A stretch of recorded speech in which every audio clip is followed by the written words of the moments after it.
My girlfriend sent me a text that read, "I found someone else. I want nothing more to do with you." My response was simply, "As you wish." Following that, I promptly canceled her credit cards and ceased supporting her lifestyle. A week later, her attorney began reaching out to me in a state of urgency. I am a 31-year-old man, and on the surface, I consider myself quite ordinary. I operate a logistics consulting firm, a venture I embarked on in my mid-20s with just a secondhand laptop and a significant amount of anxiety. The initial years were challenging, characterized by 80-hour work weeks, subsisting on inexpensive noodles, and reinvesting every dollar I earned.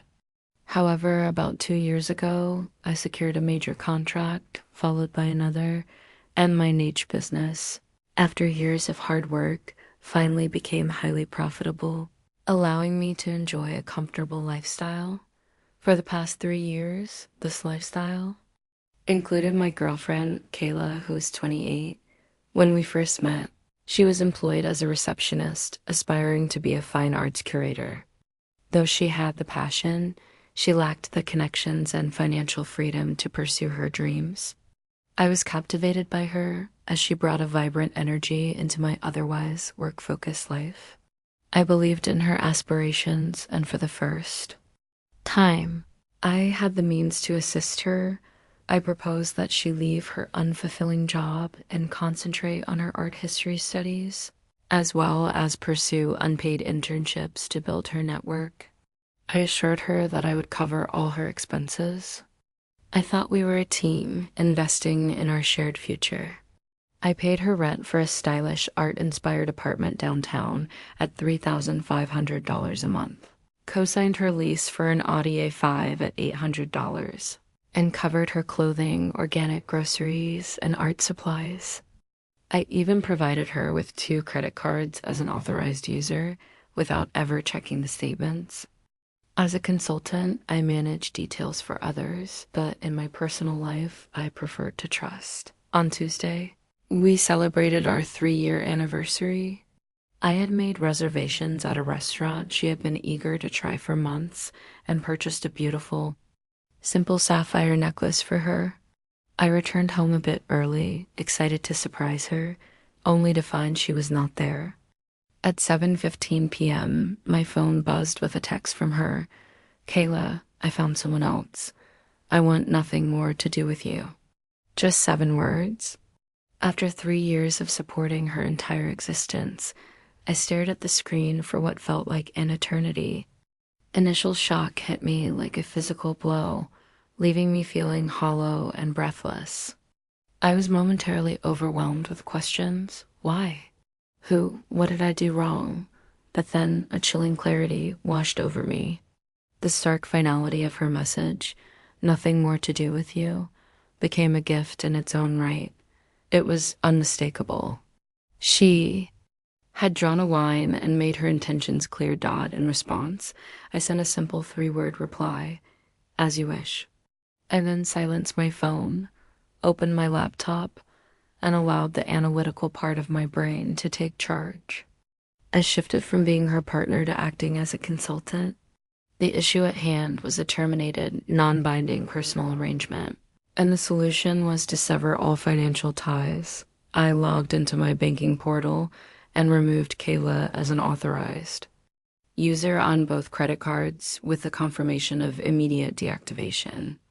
Next, I accessed the auto finance portal to address the car lease, which was in my name and co-signed by me. Although I couldn't terminate it right away, I canceled the upcoming automatic payment due in a week. For the apartment, I found the rental agreement and noted that the break clause required 60 days notice, along with a 2-month rent penalty. I drafted a formal email to the property management company invoking the clause.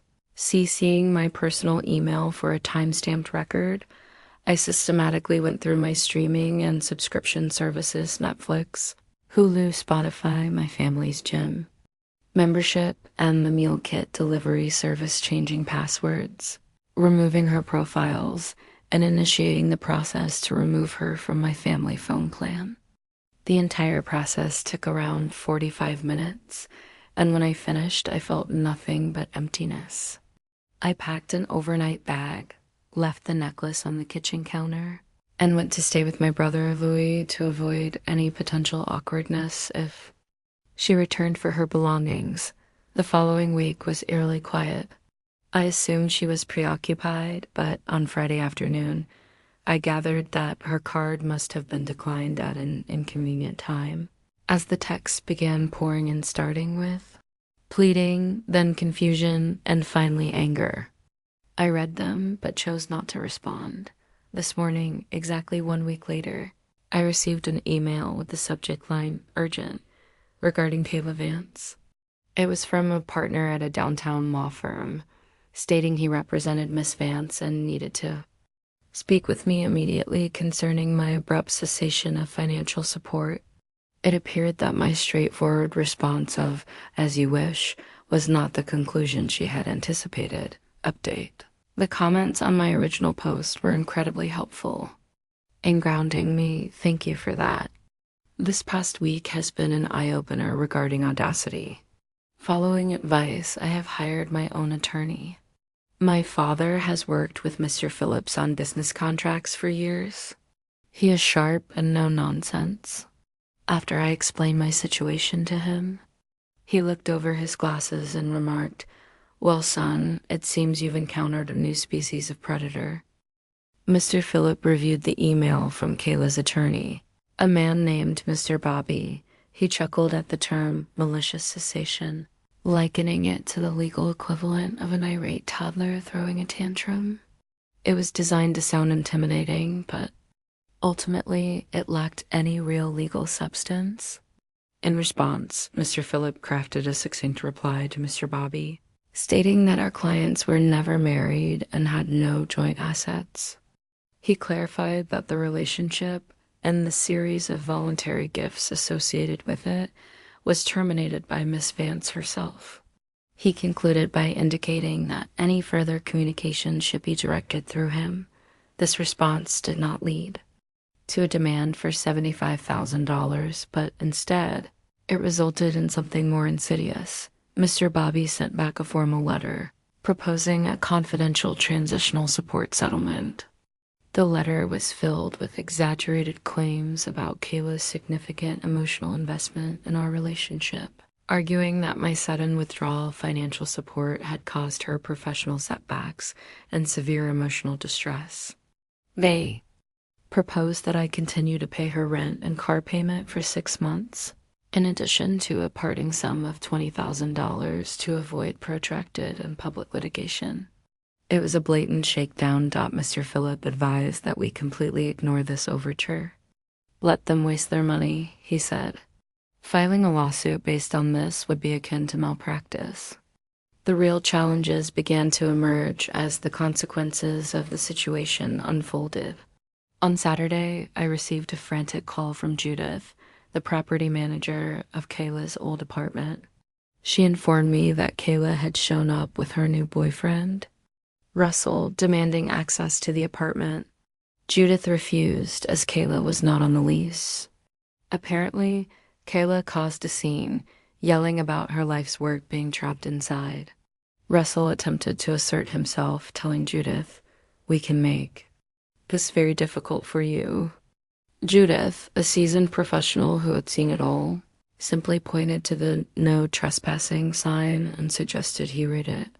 Shortly thereafter, I received a text directly from Kayla, bypassing the lawyers entirely. "You can't just throw me out. My internship portfolio is in there. I have a review next week. They just called me from the Audi dealership. The payment was declined. The car is co-signed. You're ruining your own credit too. Are you stupid?" It was clearly a bluff. My credit was solid, and one late payment that I intended to settle wouldn't impact it. But I appreciated the attempt. Kayla then informed me that Russell was a good man and a real estate developer who couldn't believe how I was handling the situation. He said, "You're playing games you can't win." I chose not to respond and instead took screenshots of all the messages to send to Mr. Phillip. He was thrilled. Direct contact after counsel has been engaged. She's a gift that keeps on giving. The most underhanded move came the following day when a mutual acquaintance sent me a screenshot of Kayla's private Instagram story. In it, she displayed a tearful selfie with a caption that read, "Finally escaping a financially abusive and controlling relationship." The road ahead is terrifying, but I'm so grateful for those showing me what real support looks like. Survivor. In that moment, she was framing me as an abuser for simply refusing to finance her life after she left me for another man. Mr. Phillip is now drafting a cease. And is this letter concerning her slanderous claims?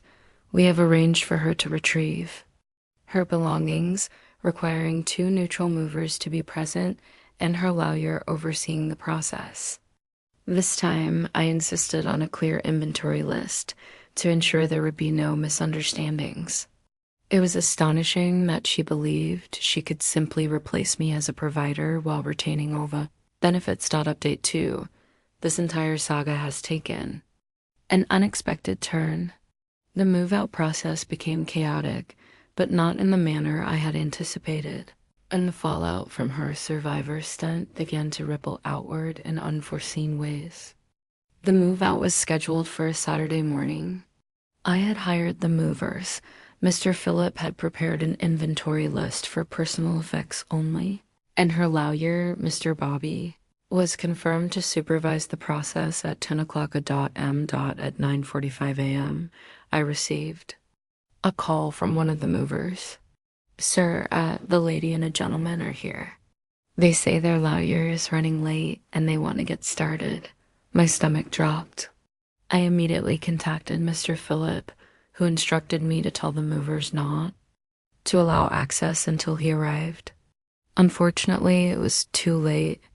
The movers, trying to be helpful, had already allowed them into the building lobby. Mr. Phillip called Mr. Bobby, who confirmed he was stuck in traffic and would be 30 minutes late.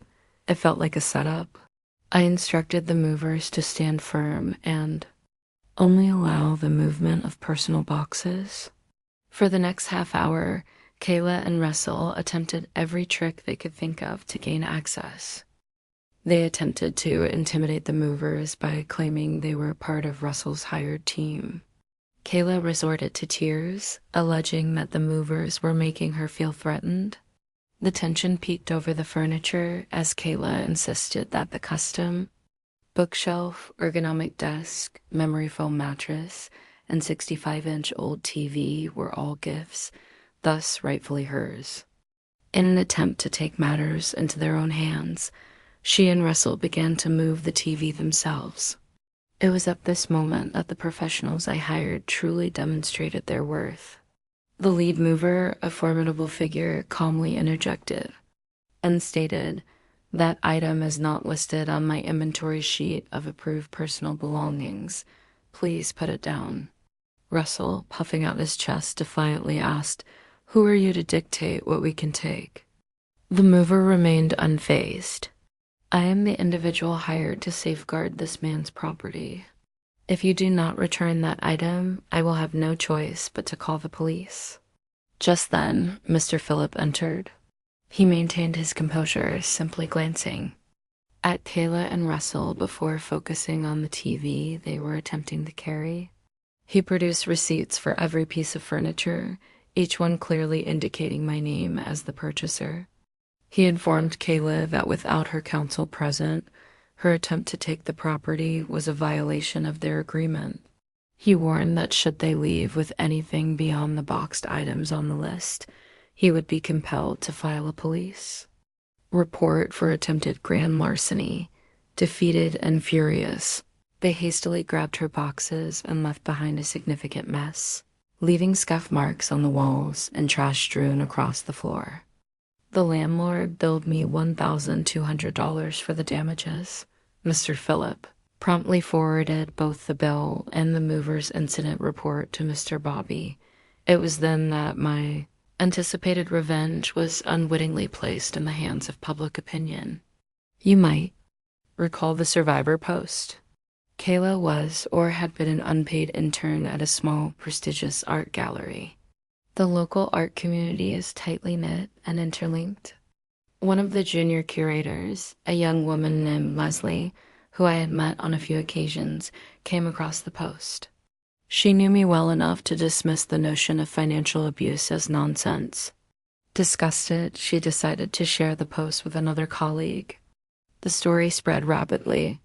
Kayla Vance, the intern who lived a lavish lifestyle without a job, was publicly defaming the individual who had financed her entire existence after abandoning him for a real estate agent. The narrative painted her not as a survivor, but as a deeply irresponsible and toxic individual. The director of the gallery, a woman who prioritizes reputation above all else, quietly informed Kayla last week that her internship was no longer a suitable fit. The consequences of her actions transcended mere financial implications. They extended into reputational territory, and I didn't have to lift a finger. I am drafting this update to reclaim the narrative. The original post circulated to unexpected places, and I feel it's essential to present the complete, accurate account before I move on from this chapter of my life. For a time following my last update, things were relatively calm. I chose to donate all the furniture from the apartment to a charity aiding families in need. Watching it leave felt like the final act of cleansing. I settled the lease break penalty and cleared the last of my utility bills, feeling the last remnants of connection dissipate. Life transitioned to a quieter rhythm: work, gym sessions, and dinners with my brother. The anger eventually subsided, leaving behind a scar and invaluable lessons learned. The conclusion of this saga unfolded in two ways. Firstly, my lawyer, Mr. Phillip, responded to a final blustering letter from Kayla's attorney, Mr. Bobby, who had received the bill for damages and the incident report. Mr. Phillip's response was straightforward. He included a formal notice indicating that any attempt to pursue legal action would be met with a counterclaim for damages, movers' fees, legal costs, and a separate civil suit for defamation based on her social media posts. He concluded the letter with the statement, "We have all the receipts. Do you?" The silence that followed was deafening. They conceded. It was over. The second part of this resolution came from Leslie, the gallery colleague. About 2 weeks ago, she reached out to me with a simple, thoughtful message. "Hey, I hope you're doing okay. Things got quite chaotic here after Kayla left. I thought you might want to see this." Attached was a link to a public Facebook post from Kayla's father. My heart sank, fearing the worst, but it turned out to be something entirely different. It was a lengthy, emotional post. While he did not directly mention me, he discussed his daughter abandoning a good, stable man who had supported her aspirations for a flashy fraud, living a life financed by debt. He elaborated on the struggles of maintaining Kayla's high expectations without my resources, which ultimately strained her new relationship.